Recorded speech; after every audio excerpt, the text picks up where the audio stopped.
بسم اللہ الرحمن الرحیم۔ قرآن کریم میں اللہ پاک نے فرمایا کہ ہر نفس کو موت کا مزہ چکھنا ہے، یعنی کائنات کے ہر جاندار کے لیے اللہ پاک نے موت کا وقت اور جگہ متعین کر رکھی ہے۔ اس سے کسی کو چھٹکارا نہ ملے گا اور نہ ہی کوئی اس سے بھاگ سکے گا۔ اسی لیے ابلیس شیطان کو بھی ایک دن موت آئے گی، لیکن وہ دن کون سا ہوگا؟ کون ابلیس کو موت دے گا؟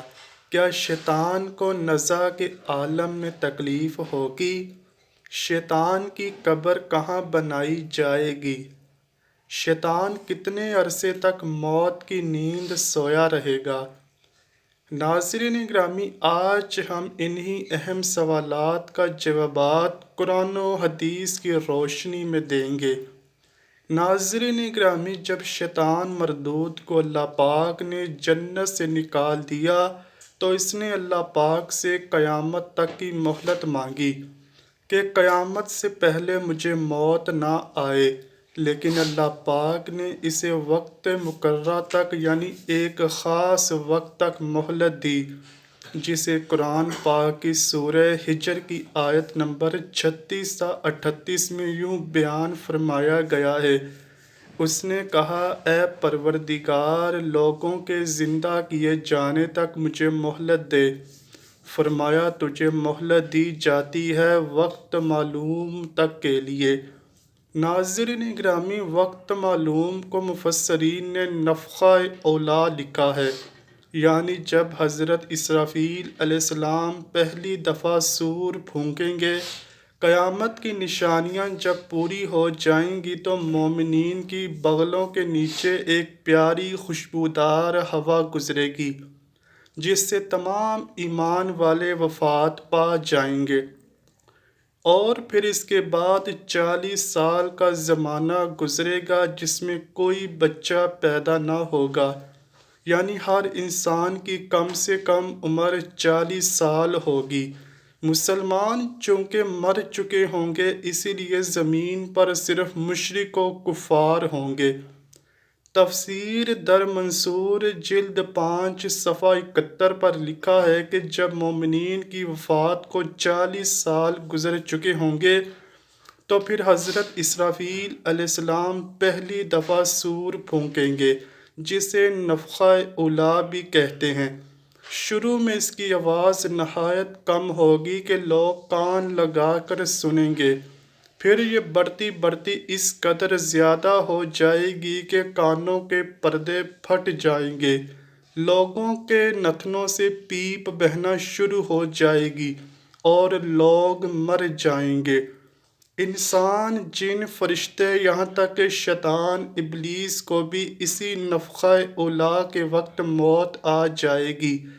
اس کے 40 سال بعد حضرت اسرافیل علیہ السلام دوسرا سور پھونکیں گے تو پھر تمام مردے زندہ ہو جائیں گے اور قیامت قائم ہوگی اور میزان لگے گا، یعنی نفخہ اولیٰ کے وقت ابلیس کو موت آئے گی اور نفخہ اور اولیٰ نفخہ ثانیہ کے مابین 40 سال کا عرصہ ہوگا، اور یہ کہ ابلیس 40 سال تک مردہ رہے گا۔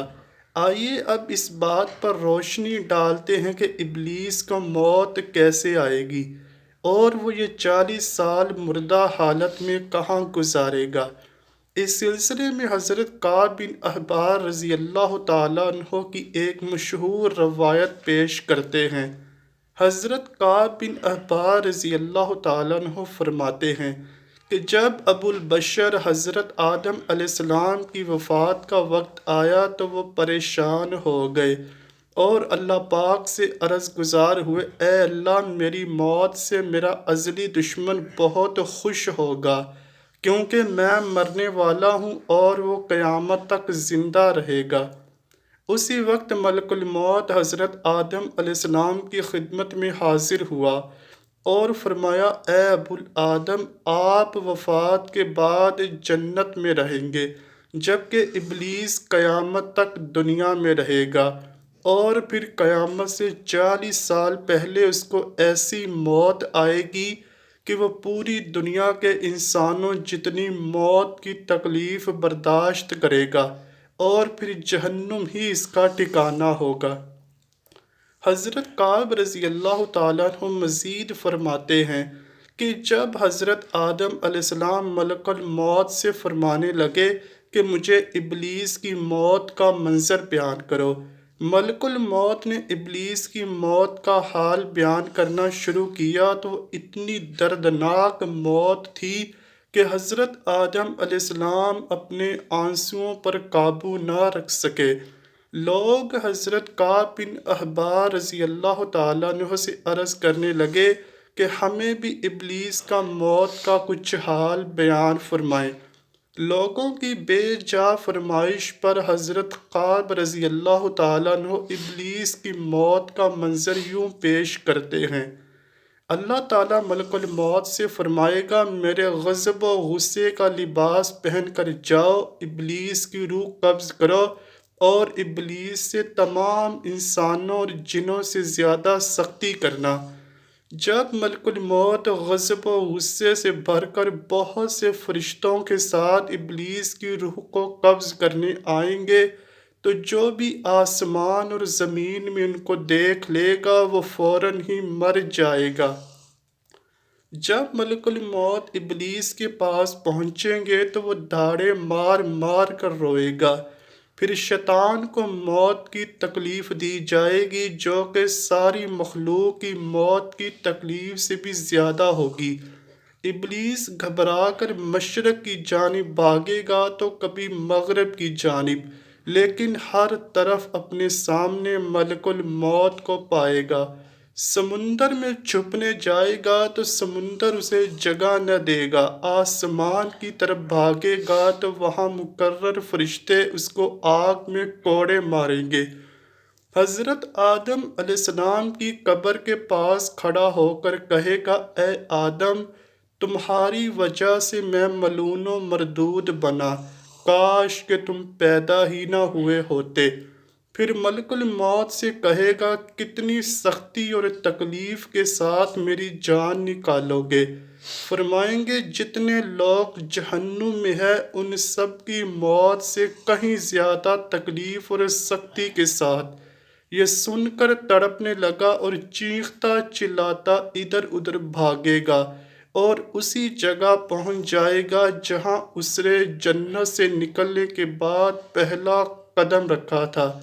وہ جگہ آگ کے انگاروں کی طرح سرخ ہوگی، زمین چنگاری کی طرح ہو جائے گی اور زبانیاں فرشتے اس کو گھیر لیں گے اور زنبوروں اور آروں سے اس کو چیریں گے جب تک اللہ تعالیٰ چاہے گا۔ اس وقت تک حالت نزاع اور موت کے غصے کا شکار رہے گا اور وہاں جہنم کی سنڈاسیاں لگی ہوں گی، ان سنڈاسیوں سے تڑپا تڑپا کر اس کی جان نکالی جائے گی۔ آدم علیہ السلام اور حوا سے کہا جائے گا، ذرا اپنے دشمن کو دیکھو کس طرح ذلت کے ساتھ مر رہا ہے۔ وہ دیکھ کر کہیں گے، اے اللہ، تو نے ہم پر اپنی نعمت مکمل فرما دی۔ انہی جہنمی گڑھوں میں ابلیس 40 سال تک مردہ رہے گا اور یہی اس کی قبر ہوگی، اور پھر 40 سال بعد دوبارہ حضرت اسرافیل علیہ السلام سور پھونکیں گے تو تمام مردے زندہ ہو جائیں گے اور حساب و کتاب کا عمل شروع ہو جائے گا۔ ناظرین گرامی، اس کائنات کی ہر چیز فنا ہونے والی ہے، اگر کسی کو دوام ہے تو وہ صرف اللہ بزرگ برتر کی ذات ہے۔ بس ہمیں تو ہر وقت تیار رہنا چاہیے کہ کیا پتہ کہ کب کون سی گھڑی ہماری اس دنیا میں آخری ہو اور پھر ہمارے پاس پچھتاوے کے علاوہ کچھ باقی نہ رہے۔ امید کرتا ہوں کہ آپ کو ویڈیو ضرور پسند آئی ہوگی۔ اگر ویڈیو پسند آئی ہے تو ویڈیو کو لائک کیجیے، شیئر کیجیے اور چینل کو لازمی سبسکرائب کیجیے۔ کمنٹ سیکشن میں اپنی رائے کا اظہار بھی ضرور کیجیے گا۔ ملتے ہیں اگلی ویڈیو میں، تب تک کے لیے اللہ حافظ۔